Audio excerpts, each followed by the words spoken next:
कल तक जो लोग टीवी स्टूडियो और यूट्यूब कैमरों के सामने खड़े होकर बटोगे तो कटोगे, हिंदू खतरे में है, एक रहेंगे तो सेफ रहेंगे के नारे लगा रहे थे, आज वही लोग यूजीसी एक्ट 2026 का विरोध करते दिखाई दे रहे हैं। तमाम सारे पत्रकार, इन चेहरों को देखिए, एक एक की हवा टाइट करूंगा आज कि किस तरीके से आपको बेवकूफ बनाते हैं। वजह कोई रहस्य नहीं है, सरकार ने साफ कह दिया है कि अब कॉलेज, यूनिवर्सिटी, हॉस्टल और क्लासरूम में एससी, एसटी, ओबीसी, ईडब्ल्यूएस और दिव्यांग छात्रों के साथ भेदभाव अपराध माना जाएगा। सभी वर्गों को लिया गया है और अब बस यही से तथाकथित न्यूट्रल पत्रकारों की बेचैनी शुरू हो गई।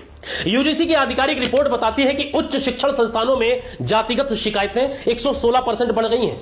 यह व्हाट्सएप यूनिवर्सिटी का ज्ञान नहीं है, सरकारी डेटा है। यानी भेदभाव कोई कल्पना नहीं, हकीकत है। लेकिन जैसे ही इसे रोकने का कानून आया, तमाम सारे पत्रकार, शुभांकर मिश्रा, सुशांत सिन्हा, अभिनव पांडे, डीएनए शो और उनके जैसे कई चेहरे अचानक जनरल कैटेगरी खतरे में है, स्टूडेंट का हित खतरे में है कि राग लापने लगे। अब जरा गौर कीजिए, जब रोहित वेमुला की संस्थागत हत्या हुई तब इनमें से कितनों ने लगातार अभियान चलाया?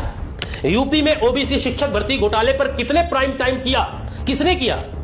69,000 शिक्षक भर्ती में पिछड़ों के साथ हुई धांधली पर कौन सड़क पर उतरा? कोई नहीं। केंद्रीय विश्वविद्यालय में एससी, एसटी, ओबीसी की नगण्य हिस्सेदारी है, ना के बराबर प्रोफेसर है वहां पर।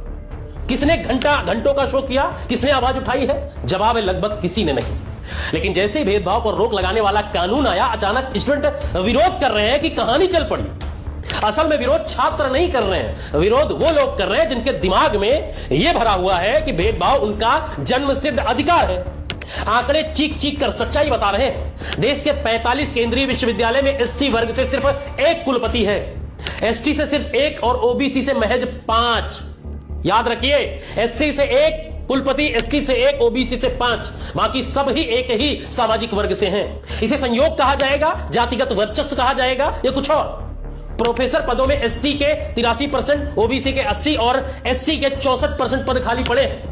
एसोसिएट प्रोफेसर में एसटी के 65%, ओबीसी के 69% और एससी के 51% पद रिक्त हैं। लेकिन इसे भी मेरिट का नाम दे दिया जाता है। असल में ये नॉट फाउंड सुटेबल नहीं है, नॉट फाउंड सवर्ण चल रहा है और यही वो सच्चाई है जिसे यूजीसी एक्ट 2026 छू रहा है और इसीलिए शोर मच रहा है। शुभांकर मिश्रा जैसे पत्रकार इसे सवर्ण विरोधी कानून बता रहे हैं, लेकिन सवाल यह है कि जब ईडब्ल्यूएस लागू हुआ था तब ये लोग कहां थे?